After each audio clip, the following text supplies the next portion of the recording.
Hi, ಎಲ್ರಿಗೂ ನಮಸ್ಕಾರ. Welcome back to my channel Rajani's kitchen. ಎಲ್ಲರಿಗೂ ಯುಗಾದಿ ಹಬ್ಬದ ಹಾರ್ದಿಕ ಶುಭಾಶಯಗಳು. ಪೂಜೆ ಎಲ್ಲ ಮುಗಿಸಿ ತಿಂಡಿಗೆ ಅಂತ ರೆಡಿ ಮಾಡ್ಕೊಳ್ತಾ ಇದ್ದೀನಿ. ಇವತ್ತು ನಾನು ತಿಂಡಿಗೆ ಇಡ್ಲಿ ಸಾಂಬಾರು ಹಾಗೆ ಉದ್ದಿನ ವಡೆನ ಮಾಡ್ತಾಯಿದ್ದೀನಿ.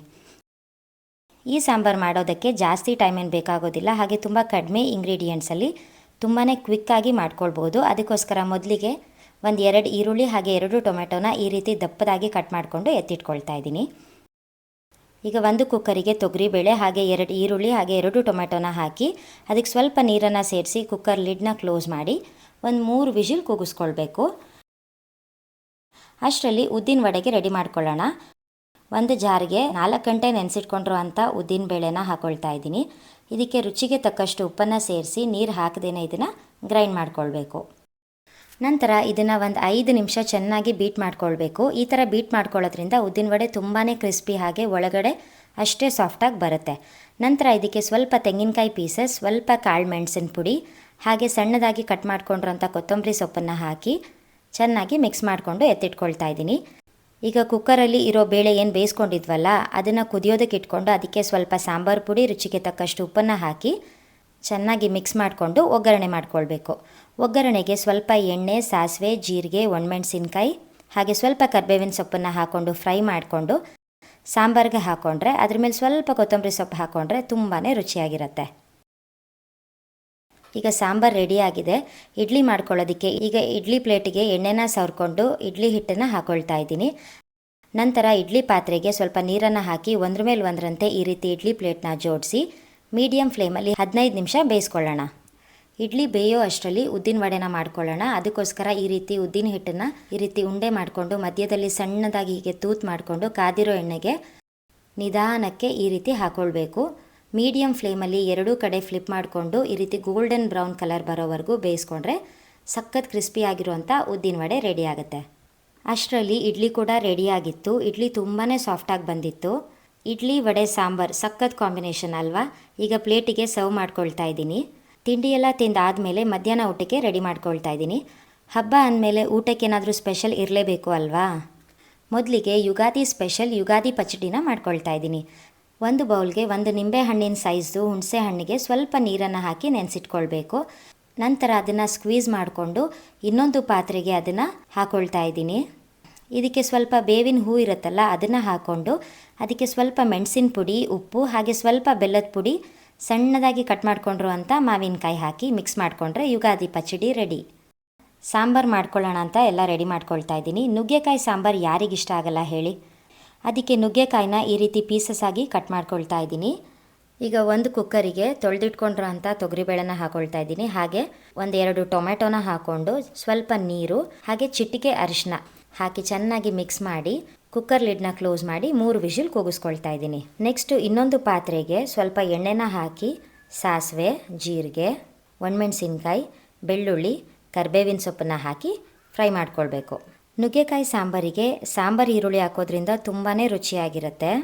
ಈಗ ಸಾಂಬಾರು ಈರುಳ್ಳಿ ಎಲ್ಲ ಸ್ವಲ್ಪ ಚೆನ್ನಾಗಿ ಫ್ರೈ ಆದಮೇಲೆ ಕಟ್ ಮಾಡ್ಕೊಂಡಿರೋ ಅಂಥ ನುಗ್ಗೆಕಾಯಿನ ಹಾಕ್ಕೊಂಡು ಒಂದು 5 ನಿಮಿಷ ಎಣ್ಣೆಯಲ್ಲೇ ನಾವು ಫ್ರೈ ಮಾಡ್ಕೊಳ್ಬೇಕಾಗತ್ತೆ. ಈಗ ಲಿಡ್ನ ಕ್ಲೋಸ್ ಮಾಡಿ ಒಂದು 10 ನಿಮಿಷ ಬೇಯೋದಕ್ಕೆ ಬಿಡಬೇಕು. ಇವಾಗ ನುಗ್ಗೆಕಾಯಿ ಎಲ್ಲ ಸ್ವಲ್ಪ ಸಾಫ್ಟ್ ಆಗಿರುತ್ತಲ್ವ, ಈ ಟೈಮಿಗೆ ನಾವು ಏನು ಬೇಯಿಸ್ಕೊಂಡಿದ್ವಲ್ಲ ಬೇಳೆ, ಟೊಮೆಟೊ ಅದನ್ನು ಹಾಕ್ಕೊಂಡು ಮಿಕ್ಸ್ ಮಾಡಿ ಮತ್ತೆ ಲಿಡ್ನ ಕ್ಲೋಸ್ ಮಾಡಿ ಒಂದು 10 ನಿಮಿಷ ಬೇಯಿಸ್ಕೊಳ್ಬೇಕು.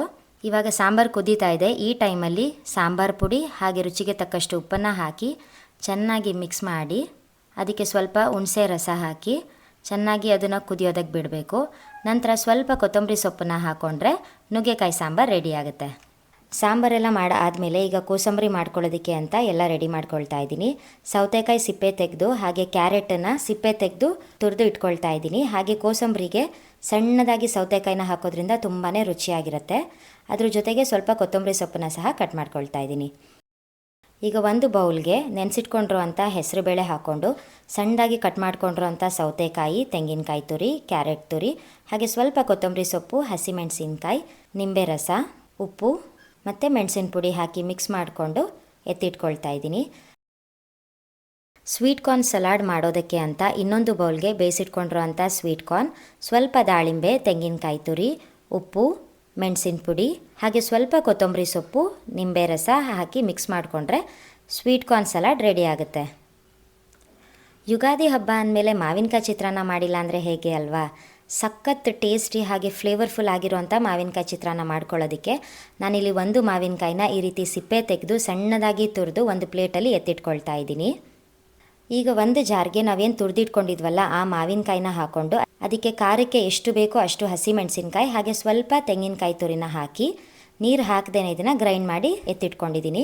ಇವಾಗ ಒಂದು ಕಡಾಯಿಗೆ ಸ್ವಲ್ಪ ಎಣ್ಣೆನ ಹಾಕಿ ಸಾಸಿವೆ, ಕಡಲೆಕಾಯಿ ಬೀಜ, ಸ್ವಲ್ಪ ಕಡಲೆಬೇಳೆ, ಉದ್ದಿನಬೇಳೆ ಹಾಕ್ಕೊಂಡು ಫ್ರೈ ಮಾಡ್ಕೊಳ್ಬೇಕು.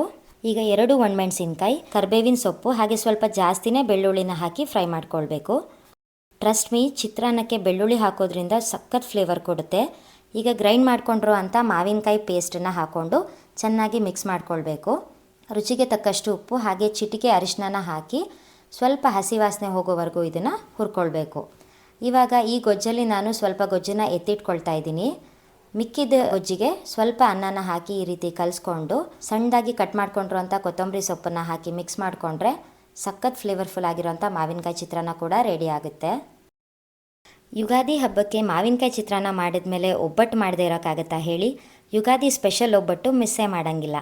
ಅಮ್ಮ ಆಲ್ರೆಡಿ ಹೂರಣ ಮತ್ತು ಕಣಕನ ರೆಡಿ ಮಾಡಿ ಎತ್ತಿಟ್ಟಿದ್ರು. ನಾನು ಜಸ್ಟ್ ಒಬ್ಬಟ್ಟನ್ನು ತಟ್ಟಿ ಬೇಯಿಸ್ಕೊಂಡೆ ಅಷ್ಟೇ. ರೊಟ್ಟಿ ಶೀಟಿಗೆ ಈ ರೀತಿ ಸ್ವಲ್ಪ ಎಣ್ಣೆನ ಸವರ್ಕೊಂಡು ಕಣಕನ ತೊಗೊಂಡು ಈ ರೀತಿ ನಿಧಾನಕ್ಕೆ ಹೀಗೆ ಸ್ಪ್ರೆಡ್ ಮಾಡಿಕೊಂಡು ಹೂರಣನ ಸಣ್ಣ ಉಂಡೆಯಾಗಿ ಮಾಡಿಕೊಂಡು ಈ ರೀತಿ ಎಲ್ಲ ಕಡೆಯಿಂದ ಸೀಲ್ ಮಾಡ್ಕೊಳ್ಬೇಕು. ಈಗ ಇದನ್ನು ನಿಧಾನಕ್ಕೆ ಕೈಯಿಂದಾನೇ ಪ್ರೆಸ್ ಮಾಡ್ತಾ ಒಬ್ಬಟ್ಟನ್ನು ತಟ್ಕೊಳ್ಬೇಕು. ಕಣಕನ ನಾವು ಸಾಫ್ಟಾಗಿ ಕಲಿಸ್ಕೊಂಡಿದ್ರೆ ಒಬ್ಬಟ್ಟು ತುಂಬಾ ತೆಳುವಾಗಿ ಹಾಗೆ ತಟ್ಟೋದಕ್ಕೂ ತುಂಬಾ ಸುಲಭ ಆಗುತ್ತೆ. ಈಗ ತವಾ ಬಿಸಿ ಆದಮೇಲೆ ಸ್ವಲ್ಪ ಎಣ್ಣೆ ಅಥವಾ ತುಪ್ಪನ ಹಾಕಿ ರೊಟ್ಟಿ ಶೀಟ್ ಸಮೇತ ಒಬ್ಬಟ್ಟನ್ನು ಹಾಕಬೇಕು. ನಂತರ ರೊಟ್ಟಿ ಶೀಟ್ನ ಈ ರೀತಿ ನಿಧಾನಕ್ಕೆ ತೆಗೆದು ಲೋ ಫ್ಲೇಮಲ್ಲಿ ಒಬ್ಬಟ್ಟನ್ನು ಈ ರೀತಿ ಫ್ಲಿಪ್ ಮಾಡಿ ಎರಡೂ ಕಡೆ ಬೇಯಿಸ್ಕೊಂಡ್ರೆ ಬಿಸಿ ಬಿಸಿ ಕಡಲೆಬೇಳೆ ಒಬ್ಬಟ್ಟು ರೆಡಿ ಆಗುತ್ತೆ.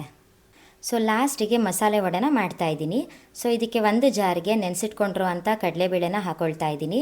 ಇದಕ್ಕೆ ಒಂದು 4ರಿಂದ 5 ಹಸಿಮೆಣಸಿನ್ಕಾಯಿನ ಹಾಕಿ ಶುಂಠಿ, ಬೆಳ್ಳುಳ್ಳಿ ಹಾಗೆ ರುಚಿಗೆ ತಕ್ಕಷ್ಟು ಉಪ್ಪನ್ನು ಸೇರಿಸಿ ನೀರು ಹಾಕದೇನೆ ಇದನ್ನು ಗ್ರೈಂಡ್ ಮಾಡ್ಕೊಳ್ಬೇಕು. ಈಗ ಅದನ್ನು ಒಂದು ಬೌಲ್ಗೆ ಟ್ರಾನ್ಸ್ಫರ್ ಮಾಡಿಕೊಂಡು ಅದಕ್ಕೆ ಸಣ್ಣದಾಗಿ ಕಟ್ ಮಾಡ್ಕೊಂಡಿರೋ ಅಂಥ ಈರುಳ್ಳಿ, ಸ್ವಲ್ಪ ಕೊತ್ತಂಬರಿ ಸೊಪ್ಪು ಹಾಗೆ ಸ್ವಲ್ಪ ಜಾಸ್ತಿ ಸಬ್ಸಿಗೆ ಸೊಪ್ಪನ್ನು ಹಾಕಿ ನೀಟಾಗಿ ಮಿಕ್ಸ್ ಮಾಡ್ಕೊಳ್ಬೇಕು. ಕಡಲೆಬೇಳೆ ವಡೆಗೆ ಈರುಳ್ಳಿ ಜಾಸ್ತಿ ಹಾಕೋದ್ರಿಂದ ತುಂಬಾ ರುಚಿಯಾಗಿ ಬರುತ್ತೆ. ಈಗೆಲ್ಲ ಚೆನ್ನಾಗಿ ಮಿಕ್ಸ್ ಆದಮೇಲೆ ಈ ರೀತಿ ಸಣ್ಣ ಉಂಡೆಗಳಾಗಿ ಮಾಡಿಕೊಂಡು ಕೈಯಲ್ಲಿ ಈ ರೀತಿ ತಟ್ಕೊಳ್ಬೇಕು. ಈಗ ಕಾದಿರೋ ಎಣ್ಣೆಗೆ ಒಂದೊಂದೇ ವಡೆನ ಈ ರೀತಿ ಹಾಕ್ಕೊಂಡು ನಿಧಾನಕ್ಕೆ ತಿರುವ್ತಾ ಎರಡೂ ಕಡೆ ಬೇಯಿಸ್ಕೊಳ್ಬೇಕು. ಇವಾಗ ನೋಡ್ತಾ ಇರ್ಬೋದು ವಡೆ ಗೋಲ್ಡನ್ ಬ್ರೌನ್ ಕಲರ್ ಬಂದಿದೆ. ಇದು ಪರ್ಫೆಕ್ಟಾಗಿ ಬೆಂದಿದೆ. ಸೊ ಬಿಸಿ ಬಿಸಿ ಮಸಾಲೆ ವಡೆ ಕೂಡ ರೆಡಿ ಆಯಿತು. ಇಷ್ಟೆಲ್ಲ ಅಡುಗೆ ಮಾಡಿ ಊಟ ಮಾಡಿಲ್ಲ ಅಂದರೆ ಹೇಗೆ?